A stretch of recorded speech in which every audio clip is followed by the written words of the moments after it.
So, welcome. This is a look into using artificial intelligence, AI, doing investment analysis. And this has come from a project that we did with Henley Business Angels over a number of months. And I'm doing this presentation with Denis Bidinost. Hi, Denis. Hello, hi. Good. The outline of what we're going to be covering. Denis is going to kick off by giving an introduction to Henley Business Angels, the process and the data we used, and the sorts of data analysis and insights. And hopefully, one of the key messages you're going to get is all about the data and that's going to be able to drive AI to be able to work effectively. I'll then be covering the AI applications and the tools that we've used in the investment analysis, and also then covering more general the power we believe now that AI is going to bring to business and change. And as I said, we will leave time for uh, next steps and questions. So Denis is going to cover about 20 minutes. I'm going to cover about 20 minutes, which means that we should have time within the hour for questions and next steps. I'll pass over to Denis. Are you going to take over sharing, Denis? Yeah, I'm taking over sharing.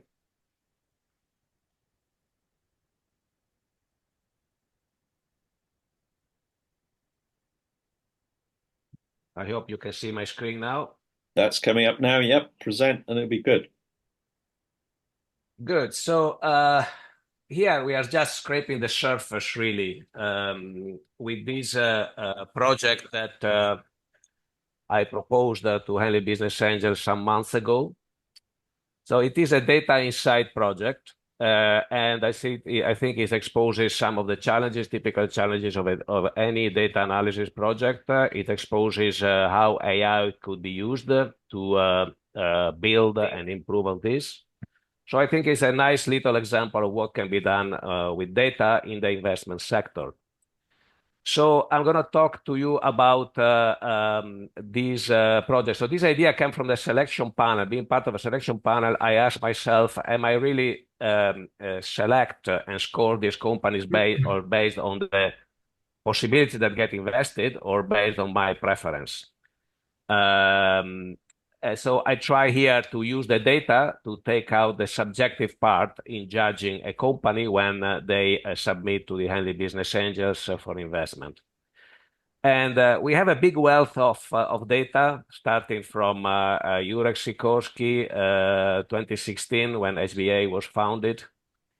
We have spreadsheets that we have diligently maintained with some data discrepancy, but it's a very good starting point. We have 563 records until Q3 24. So I'm talking to you all.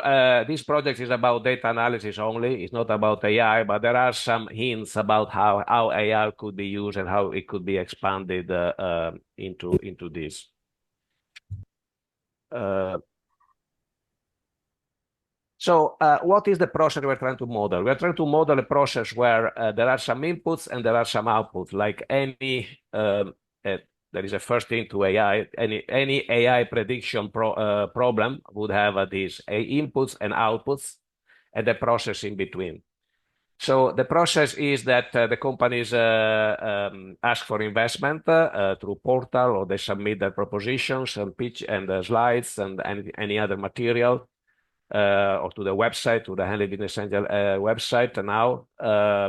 They go through a selection process where a selection panel goes through the slides and the material, and they move them to an interview stage. They again get interviewed still by a selection panel, by interview panel, and they get the possibility at the pitch stage to present in front of the audience of the angels every 3 months. Only 5 or 6 companies get this opportunity. So the outcome of this process is that the companies are either invested by investors or not. And of course, we also, as a possible outcome, not only of the investment process, but also how good the investments were, is what is the current company status, if they're still alive, if they're still raising money, and at what valuation. We used here as a proxy, essentially company's house status. So if the company is still alive, we assume it's good. There are some caveats on this, and we use also press release to augment this strict company's house view. Um, um, there is a lot of work that needs to be done on this aspect, and already the business school is working on this to try to have a better proxy, essentially, of current status of the company that is better representative of the success of the company. This is what we want to do. Relate the success of the companies to the input that the companies gave at the start of the process. What have we done? We have done a classification of the inputs, some input parameters like sector, pre-money valuation, number of employees, if there is revenue generating, if they are revenue generating or not, and a classification of the output. So the classification of the output is if they reach the interview stage, if they reach the pitch stage, and this is more an indication of the activity of the selection panel. And if the company got invested, which is, of course, an indication of the activity of the investors. And the current status, which is an indication of the success of the companies. We use a company's house API to derive this current status, and we use press releases, essentially searches, to understand this. As I said, there's much more to make this proxy much better and much closer to reality that is going on now in the business school. Essentially, at every step, we can define a preference of the selection panel, a preference of the investment, which is the percentage of in outcome in a particular classification item versus the input. I'll be more clear now in the examples that will follow. So the first example is sectors. I have derived a sector classification. I'm going to speak a little bit more about that because this is a critical part of this project. As you can see, there is a good number of applications that are IT, healthcare, consumer products, much less about investment platforms or agri-tech and farming. So essentially, we are looking at what are the preferences of the selection panel, in this case, with regards with these sectors. And typically, less than 60%, you can see here, less than 60% of the companies get to the interview stage. So it's the percentage of interviews divided by the percentage of submitted. You can see that agri-tech and farming is much more than that. Construction and property is more than that. Healthcare is more than that. Media and entertainment and sport are much less than that. So what does it mean? And you can see the same here for the percentage of the companies that make to the pitch compared to the submitted. It means that the selection panel liked very much these above average sectors like agri-tech, consumer products, industrial, and IT are above average. They don't like at all media, entertainment, and sport. Maybe because they are considered less serious or they are less serious at this stage. Also, clean tech seems to be quite disappointing in terms of the selection panel preferences. So the quality is not perceived good enough to get them to the pitch level. So, and what the investors think? So the investors think, of course, with their money, what did they invest? And we can see agri-tech again, industrial and IT. IT is any business which end goal is to provide solutions to businesses and to businesses activities like HR, finance, any of these solutions. And you can see that they are highly invested. Industrial are considered quite serious, while sport and media entertainment didn't have any investment from HBA so far. And quite surprisingly, not even finance sector, financial startups, finance startups have got any investment so far. I haven't added here the very last investment, the very last month or so. So we the data could be slightly updated on this. Of course, this is ongoing. It is an ongoing project that we need to do to keep up with the data, with the submissions, and of course with the outcomes of the process. Definitely, we are not a finance business group, so we're not part of the City of London. You can see that.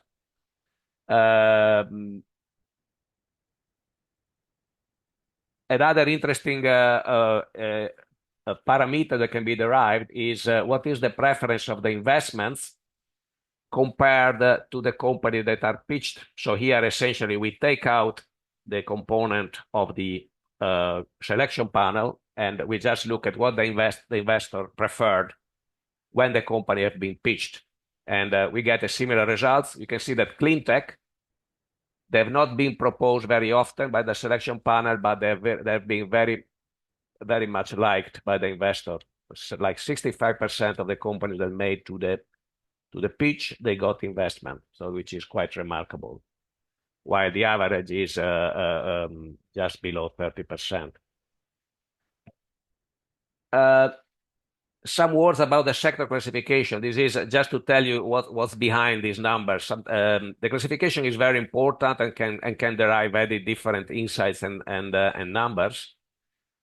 We chose here a scheme which is similar to a startup classification. There are many classification schemes of companies in many different industries. We chose someone that is very close to the Bowhurst and PitchBook kind of classifications. But with changes that are relevant for our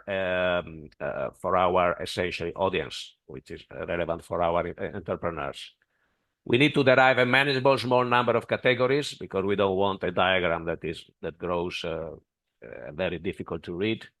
And of course, we need to derive some categories that don't have a too small or too big number of records in it. Because they wouldn't be able to be representative or to be selective enough in the insight. And the sector classification is based on the end industry. So this is essentially some of the examples of the classification sector in certain sectors that have been done here that could be actually due to, could be gray areas. This is an interesting point that we didn't use AI to classify the inputs. We didn't use AI essentially to give an AI engine the pitches and then derive what sectors are you in based on a certain system input. We could do that. My first experiments were quite poor, but this looks like a nice little machine learning AI project specific. So this is not for ChatGPT. As we know, these LLMs are very generic. They're very nice in certain ways, but they're not perfect for this specific task, which is, for example, classification as a classification problem could be. So this is a nice way to actually make some classification based on pitches and inputs. It could be a nice little project for the business school, I think. We have a similar thing for the round size. So here we have different bands of the round size in thousands of pounds, so from 1 to 199K, and then from 200K to 260. So this is to get a even or even-ish distribution of the various round sizes. And you can see that in terms of the selection panel, we have a sweet spot, which is between 500 and a million. We prefer this. We definitely don't like the small round size.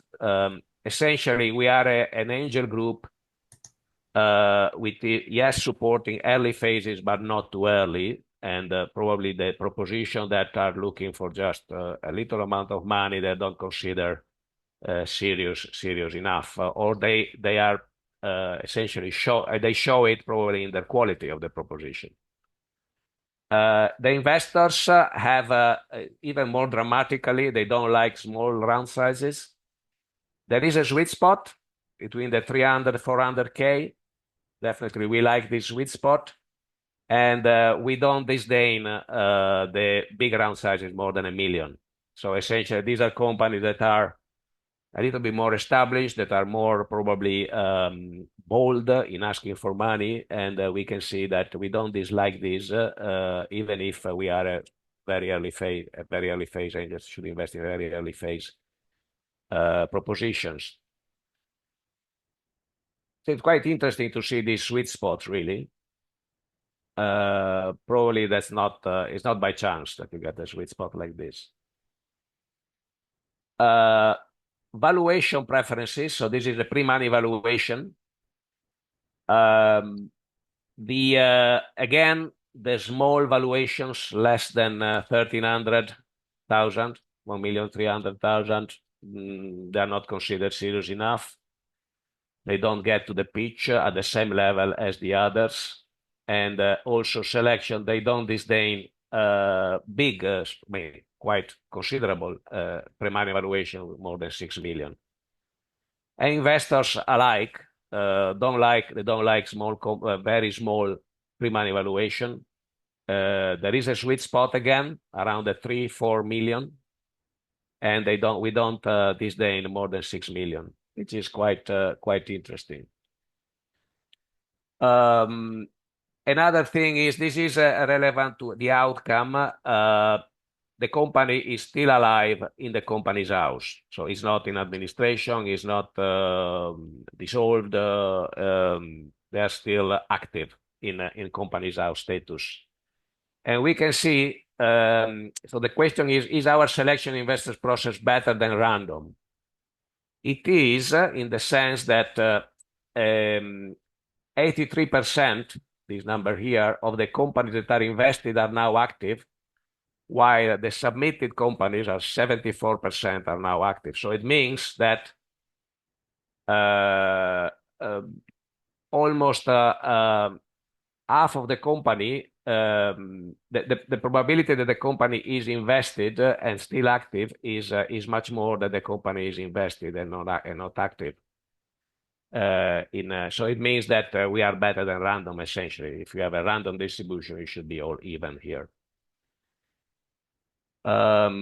We had the 3 exits that I recorded in the press release. There is work, as I said, going on here in the business school to derive a better understanding of the outcome of the companies. There is a survey that is going out, and we will have much more information on this, and we will, of course, relate this data with these new outcomes. Is the number of employees important? Interestingly, this is the number of employees of invested companies versus number of employees of non-invested companies. 6.4 versus 5.4 is not a huge difference. For some reason, the selection panel see more importance in this element, in the number of employees. So they prefer pitching companies. They prefer companies that have a 7.7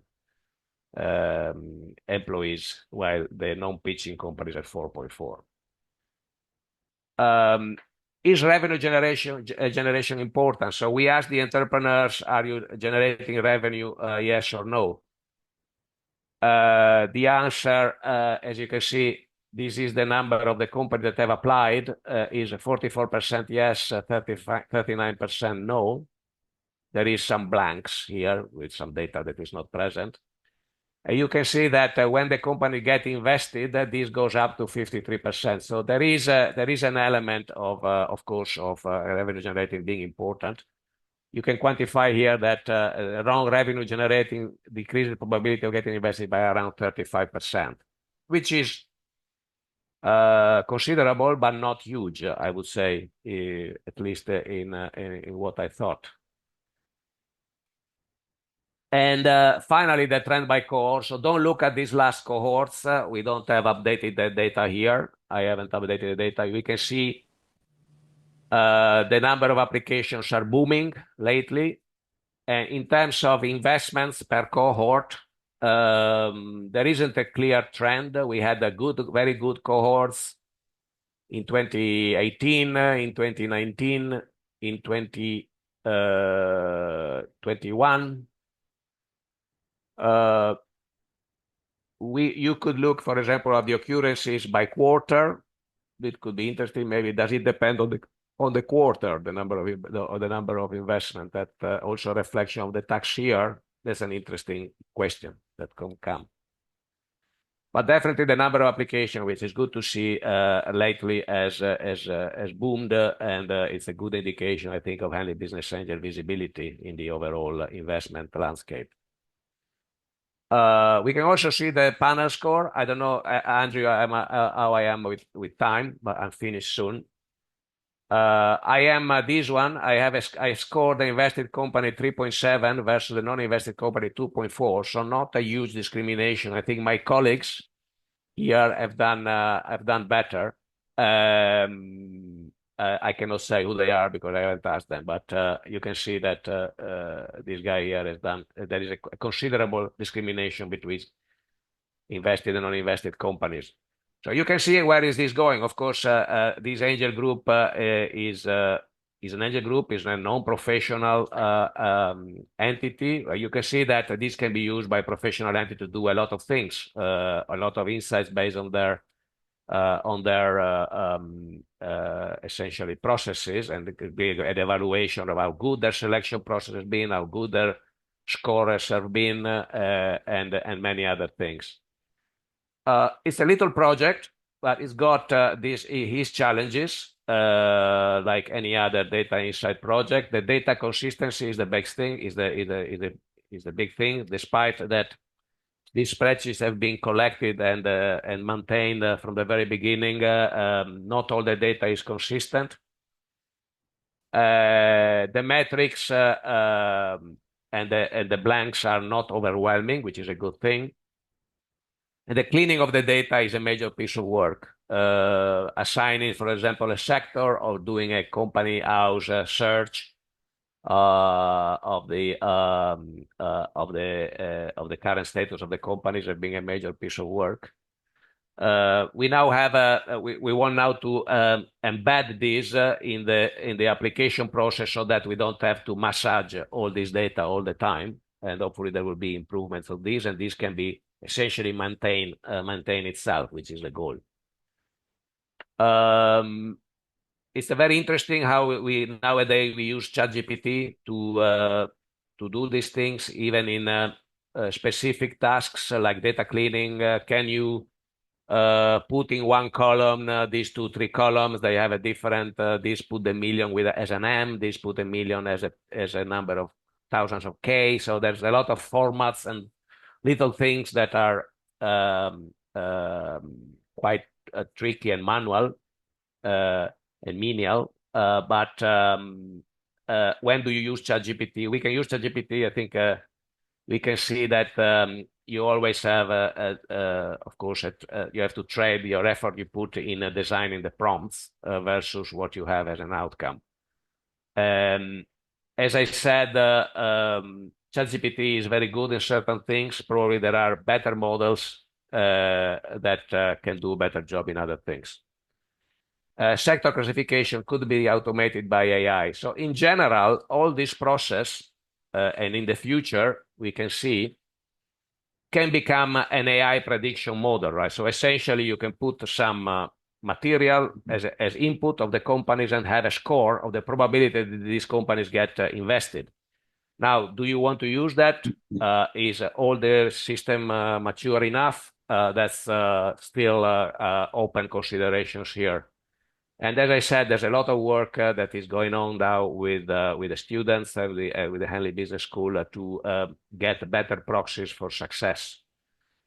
For everybody who's not a member or wants to become a member or wants to become an entrepreneur at HBA, this is a QR code for the next event, which is on the 5th of December, and whose application are closing very soon.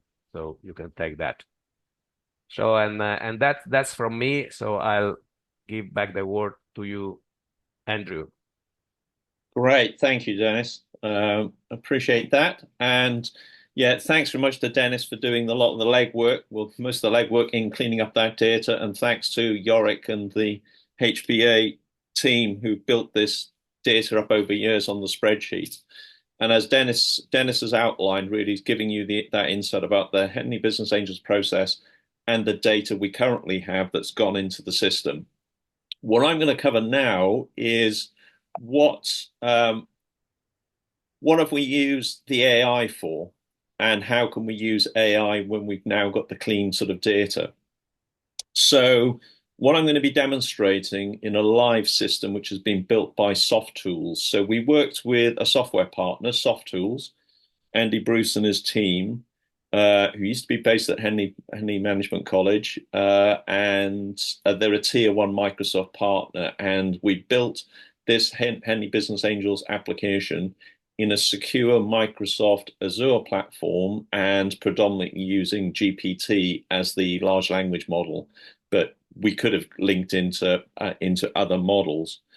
And the system you're going to be seeing is the live system. So we've got permission from two of the particular ventures to show in more detail their pitch decks and to show in more detail the output that's come from their sort of systems. So those are 820 and Spacebands, which were two successfully invested business by Henley Business Angels. And in both cases, declaring my interest, I'm a shareholder and investor through Henley Business Angels, and that within those businesses. So I'll be giving a demonstration, an example of these two, and then I'll be showing some more information about more broadly on. So let's look at the system. So this is the Henley Business Angels system based within Soft Tools. And as you see here, as Denis has said, the various categorizations of agri-tech, clean tech, construction and property, and the various ventures that were input, say 490 odd. So let's go and look at, we'll do a search and look at the specific venture 820. So here's the 820 entry. And here's the data which Denis spent the time sort of describing here. So the information about the entrepreneur, their information about their emails, the sectors and that they're in. Food and beverage was an area that, say, Denis gave the examples of tidying up, numbers of employees. And here's an important bit of information, the company's house number, which previously wasn't captured, but Denis put that information and that in cleaning up the data to then be able to use APIs, which is our system talking to the company's house system, to then be able to bring in additional information around whether these businesses are still in existence. So then those fields that we generated within the Soft Tools system, within the HBA system, then populated new fields through these areas. What I'd like to show you now is really more about what has AI done in analyzing and looking at documents. So what we did here was the pitch deck that 820 had submitted for the people to review in Henley Business Angels, as Denis sort of described, but the scoring. We took those pitch decks and we did the API and shared that pitch deck with the GPT system and asked it to create a summary of the pitch deck. So we gave it a prompt and asked it to analyze, and we used it GPT-4, and we gave it some prompts about the sorts of things that we were interested in knowing about, a critical factor about market size, critical factors about customer acquisition costs, time to market. So this is the text that the GPT created from looking at the system. And a thing that I often look at when I look at pitch decks is the entrepreneur often says, "Oh, we compete against our competitors are X, Y, Z, and we are better than them because of certain criteria."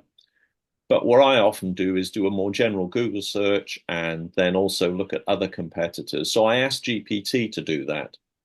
So here's the analysis that GPT did by looking at the pitch deck, knowing that it's a water dispensing business, which is available at Marylebone Station, Oxford Station, and other locations. And it came up with its views on who the competitors are. And then we asked, what are the major risks to the business?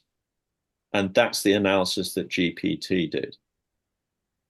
Now, all of this is done within seconds and is available for us then to review. And for some of you who are used to using GPT, then yes, you can do that within the normal sort of GPT sort of systems. But this is embedded in a secure environment so that the confidentiality of the pitch decks and all that is maintained and that within the system.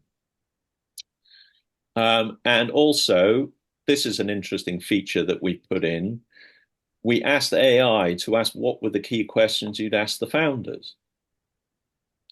So from GPT's review of the deck and its knowledge of, all the background knowledge that it's been programmed and that with, it has come up with these suggested questions. Now, me as an angel investor and one who's invested in that within the business, I would look down that list and sort of say, oh, right, okay, these might be the key things that I want to ask the entrepreneur to get more information and more detail. And then, as Denis said, could we ask GPT in the future to do scoring? Yes, I think we could. At the moment, these scores here are for us to update from our reading and that of the deck. But I think the future of GPT is to be able to do that. The other feature that we built in, that we trialed with soft tools, is to create an email notification.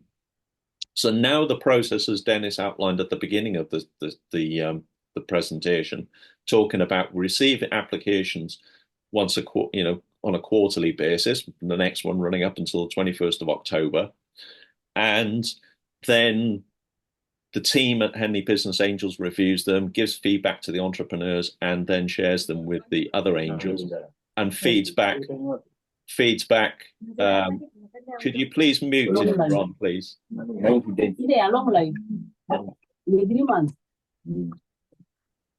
So we've now created an email notification here where we could send an email immediately to the entrepreneur, giving them feedback, maybe asking them some additional questions. And we could also send an email to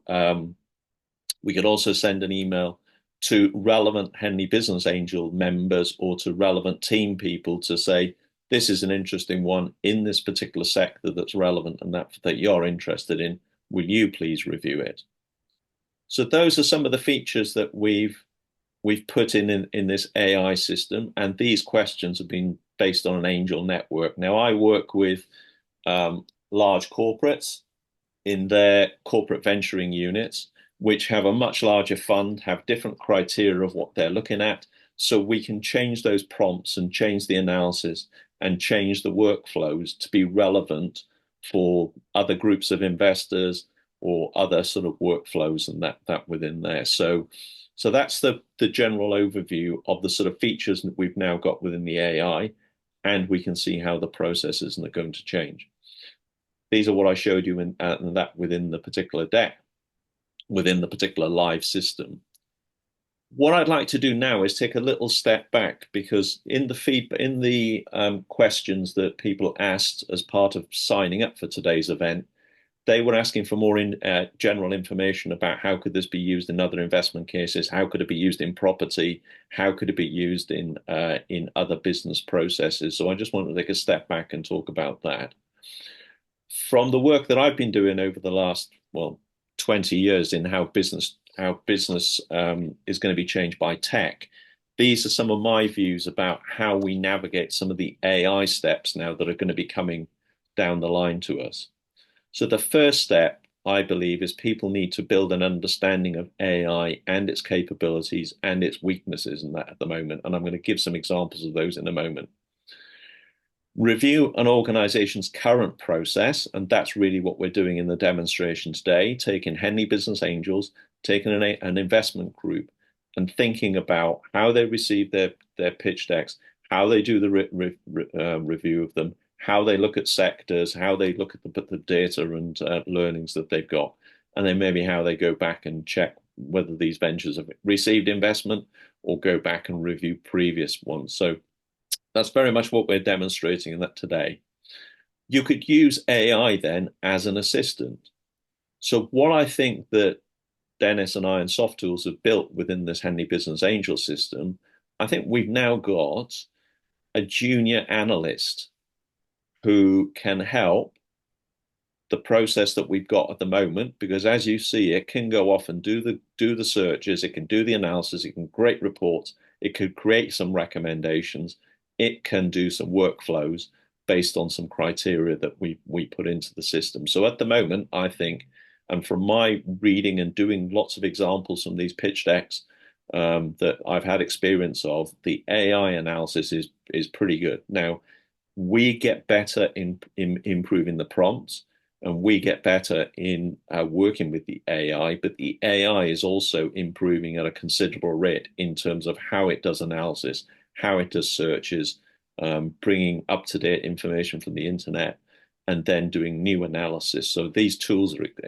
improving as well. Then, as I said, the organizations can then think about how they build these processes in a secure data AI platform. And that's what we've done with the Henley Business Angels data, building it on a Microsoft platform. But there are now other secure platforms like in AWS and all that.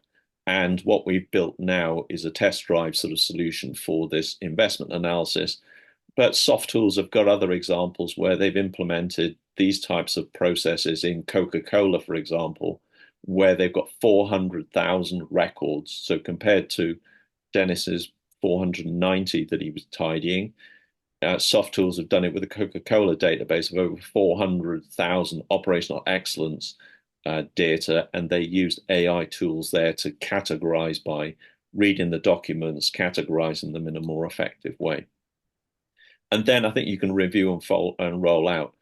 I think the interesting thing then that we should think about, particularly if you're coming from a business school or you're coming as a business leader or an investor, how are these going to change business models in the future?